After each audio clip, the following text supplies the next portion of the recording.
Hey guys, Max here, doing a quick unscripted video, kind of reacting to the new announcement. Console release is officially upcoming in January with Season 1. I had a feeling, but I'm excited for that. Excited for whatever new character is going to come out. It might be Kennen. I'm hoping it's a ninja. That's what I really want. But most importantly, I kind of just wanted to talk about my plans and, you know, what I'm hoping for with 2XKO. I really like this game. And like going back to like even Tekken or like Street Fighter, City of the Wolves, I realized just how much I really like this game. I didn't think I'd like a tag fighter that much as a Tekken player because they always seemed a bit cheesy to me. Especially my friends played Mortal Kombat 1, and I was like, I feel like fundamentally a tag fighter is always just going to be super cheesy. But this game, I do think your strategy matters a lot more than it does in other fighting games. There's like less fundamentals as much as it is strategy based, at least on the early stage of the games. I'm sure it might change in the future. That's what it feels like to me as a Grandmaster player. I haven't got to Challenger, um, so maybe my perspective will grow as I play the game more. And I really like labbing. I really like the combos. I think the combo system feels so good to me. The movement, it reminds me of when I used to play Brawlhalla, and things just kind of worked. And the more you played, the cooler things you come up with.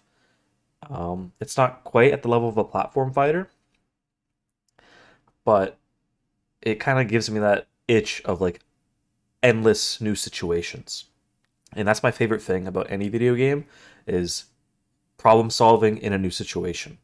Once everything kind of gets solved, I've realized in fighting games, I tend to get bored. But hopefully, if the character releases, that won't happen in this game. But let's see what they announced. I'll play through this video 2XKO a little team. bit. And I'm Michael Sherman, Esports Director for 2XKO. With the year coming to a close, we wanted to give y'all an update on some of our plans for competitive play in 2026. But before we get into it, there's something we want to mention first. 2XKO will be coming to console in January of It's 2020. great. It's so great. I'm actually so happy. Um, I think a lot of people have had a lot cope that this game is going to blow up once it's on console because that's where the majority of players and free players are. Not everyone has access to a PC. I think most people do nowadays. I don't really know what the statistics and analytics look like for that, but I'm really excited for this.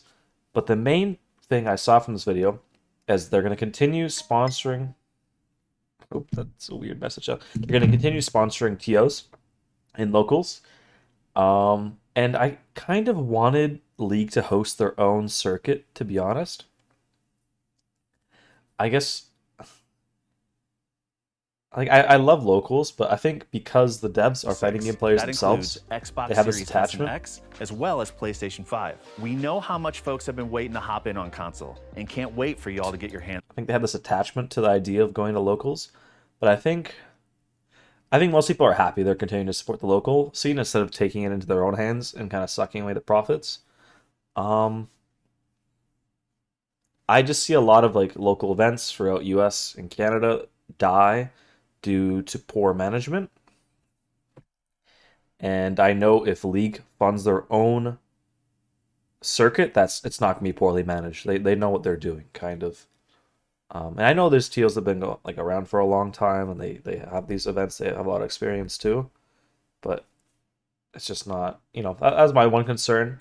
Um, I think I am the minority You can there, add though. 2XKO to your Xbox or PlayStation wishlist right now. Since early access kicked off in October, we've seen over 1,500 community tournaments pop up all over the 1,500. world, That's including 22 First Impact sponsored events. I might do some that ADHD thousands stuff. I of might players speed have this up. participated in so I far. already watched We've it. been really enjoying seeing friendships and rivalries emerge through some unbelievable sets across the globe, such as Wawa winning in front of his home crowd at Tunis KO at EVO France, Sonic Fox versus Leffen's I love grand that final EVO showdown tournament. at DreamHack Atlanta, Leffen and Supernoon being the first duo to win a First Impact event at Risk, Diaphone and K7 Showoff claiming both tournaments as a duo in Midwest Mix Fest, and the twins Haru and Toshi. I winning love the twin lore. The fact that the best duo team in Japan, they're twins. They have that mental synergy. That's awesome. tournaments and topping the Challenger leaderboard in Japan. There's been a lot of curiosity and I can't wait for speculation around Frosties how until Riot people might travel. support competitive play for 2XKO, especially I really hope the Japanese players are like just crazy.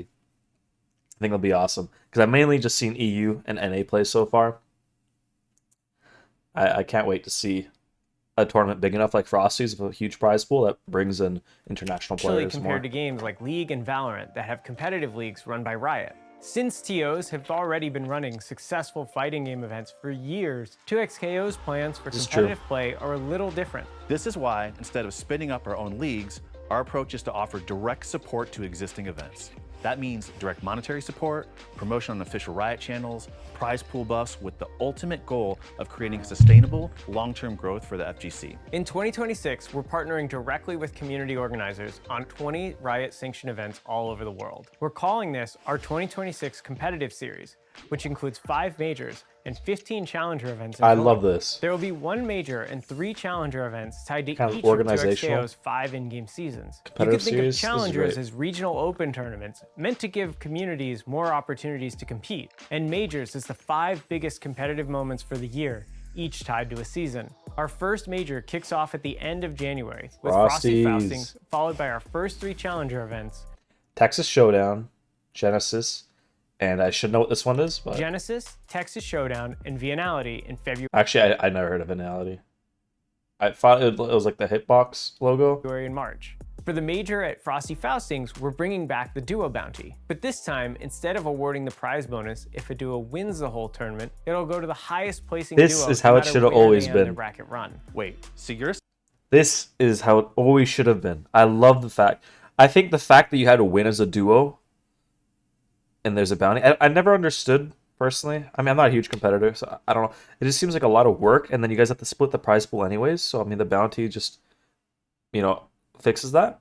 But now there's such a huge incentive for duo players, which I really hope they continue to push, because I feel like if you want like to capture a larger audience, I really think duos is such an untapped potential. No other fighting game lets you do that, other than like Smash games. Smash games are the only ones that let you do like 2v2s and 3v3s like that.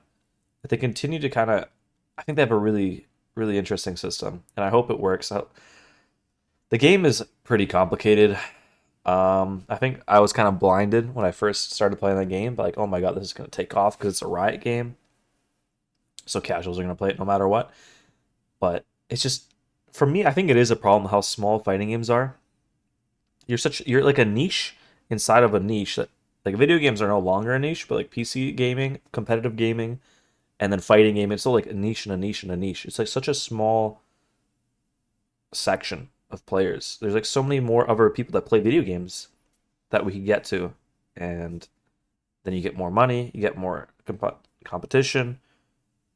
I just love fighting games. I really feel like they could blow up, but yeah. So I hope it keeps growing. saying that if you and I enter as a duo and nobody else does, and we go 0-2, we win the bounty? Yep. Sean, we can't compete. Wait, why not? We're rioters. Oh, you hate to hear it. Another way we're excited to support the work of TOs We're lucky the is devs Frame can't compete. Perfect, a competitive themed skin set where a portion of the This is my favorite addition. They should have this in every competitive esports game. Dota had this, and I absolutely loved it, where you buy stuff and it goes towards the competitors. It is you're happy because you get cool skins. They're happy because it's a huge prize pool. Huge prize pools, more casual viewers. It's just like such a great system. I absolutely love this. proceeds go towards supporting TOs across the world. This includes helping fund prize is pools great. and covering tournament costs for future 2XKO events. It'll be available for all of Season 1. We're planning to bring it back Like, the only thing I worry about is that tournaments might not be efficiently run, so there's going to be a lot of wasted money or corruption and stuff like that. Where, as like Riot, how do you control that when you're entrusting the tournaments to be organized by third parties? I mean, that's how it always kind of is. You always have a third party organizing it, but you have more control and you can like view over stuff. I don't know. That's like just a pointless worry of mine.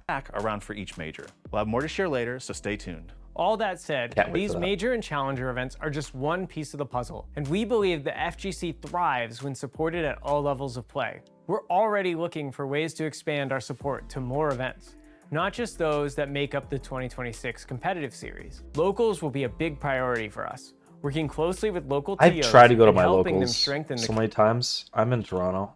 You can come find me if you want. We have top tier Toronto, whatever, and we have a couple other locals, and I don't know, man. They just, I don't know. They're just a bit odd. Communities that keep the FGC The vibes just weren't thriving. there when I went. We also know that the kind of support players and TOs need most can vary a lot by region. Which is weird because I used to go to like a fighting game club at my college, and that was great times. I absolutely loved that. So I don't know why. I think I've just gone to the one local scene. And it's just been a bit awkward both times I've gone. Where, yeah, So we'll I be think if you go with a adapting our friend, it's a lot approach easier on a maybe. case-by-case basis to but- make sure we're getting it right. So many of us on the team have traveled and competed at fighting game tournaments for many years. We want to make it better for y'all. This is one step of many, and we need your help to let us know what's working and what we can improve. They talk about how it's going to be case by case. They're going to support each TO in a unique way, and they're going to be working on it, which is great. I wonder how that's going to look like in Toronto. But overall, this plus the patch, this patch with the quick, sorry, it wasn't this patch. The quick Teemo hotfix patch was great. This is such a nice change. This happened December 1st. Shortly after, I'm sure most of you are up in the scene saw this. Teemo's got a bunch of nerfs. Ari got this really didn't change anything. You lost like 6 damage or something. I don't know. This doesn't matter. The Teemo changes where he can't just spam specials in the air and have no recovery. This is what I wanted. Some other like more changes. This is great though. I'm happy. It was just gonna be because they're not gonna do another patch till January, so I was like, damn. Thank God they didn't leave it like this. And just the general communication with the devs is just, it feels so good to have developers that actually play your game. It's such a sad bare minimum that other games, I'm not going to name names here, but some games just have the weirdest dev teams that are so disconnected, Tekken, with the player base. And it feels so bad to see them chop up a game and cut off. It's like a tree that's grown for a long time. It's beautiful. And they just keep chopping off branches. It's like, what are you guys doing? Like, what are you trying to refine a game until it's nothing? But anyways, yeah. Now, I'm happy with how 2X is going. I wish I could do more. I don't really know what content to make for the game. That's my other thing. I think doing a random, like I select random each day, and I just play whatever team I get. Something like that to Grandmaster could be fun. Recently, I've just been trying different teams and casuals, but I'm not like the kind of person, if there's like no social aspect to a game and I've already reached my goal, maybe I should try and hit Challenger, I guess. Maybe that should be my goal. I don't think me playing ranked is good content though, because I just get angry. I want to do something that's more enjoyable to watch. I like making guides, but I think if I'm not playing competitively, then my guides just aren't going to be that great. I don't know. I don't know where the majority of the player base is. Like, am I like, I think are most people Grandmaster? People are struggling. Is there people who are struggling to get Grandmaster? 'Cause from my perspective, most people who aren't Grandmaster just don't feel like playing ranked. They have ranked anxiety, or I mean, there's obviously or they don't have that much time to play. Maybe, they have a life, or they just have other games they like, or whatever reason. But I feel like if anyone who wants to hit Grandmaster can, just because or at least like Masters, like they can get close. So I don't think I'm like that ahead of the average player base, but I have no idea. I'm just basing that off. Mostly I play on casuals, and maybe that's just because I have different lobbies. I have to hear back from you guys. And I think the other thing about making guides is that there's so many other people doing them. I think I think I can make pretty good guides with like in other things. Like I've been a teacher for a while, not video game related, and just I like breaking things down when I learn them into like a very easy to approach way that will make sense to other people. Even when I was like playing Tekken competitively, I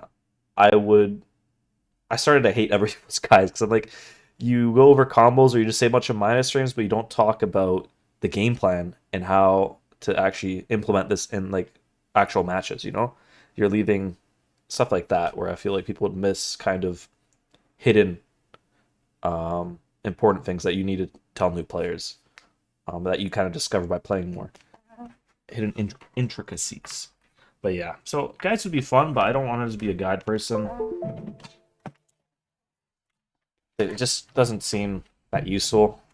I think there's a lot of people doing it, and I'd like to, I don't know, just be able to play and be slightly entertaining, but I don't know if I'm great at that either. So I don't really know what content to make for this game. Outside of competitive content. Maybe I'll start trying to do tournaments every week and record that. I think I personally have always been a little bit afraid of going into the esports section of fighting games. Like I'll play ranked and stuff, but I've been to like a couple tournaments and locals, but it would be pretty fresh to me. So I think it'd be cool to make content because I think a lot of people share that kind of hesitation. People who like are used to playing Counter-Strike ranked or something. Entering tournaments is different. I mean, I did used to compete for League with teams, not seriously, but just as a kid. And I've entered like Dota tournaments and pickup games like that. And TF2 also, I did leagues. But for fighting games, it's always been a little bit different because a single player game mentally, I think, is a lot more. It's like tennis where you just have no one to blame, and it feels like a lot of pressure. You know, your brain tries to protect. You try and protect your ego or protect your brain, whatever. So you don't want to. It's a bit scarier to get into. But maybe I'll go over that and show people the fun side to it. Hopefully, that'd be good. But yeah, I'm not really sure what I'm gonna make. I'm gonna stream right now. But I just want to do a quick filler. Been a while since I made anything. But yeah, let me hear back from you guys if there's anyone out there. If not, this will just be a video that you can look back on in a while. But yeah, take care. Enjoy 2X. I'll be here.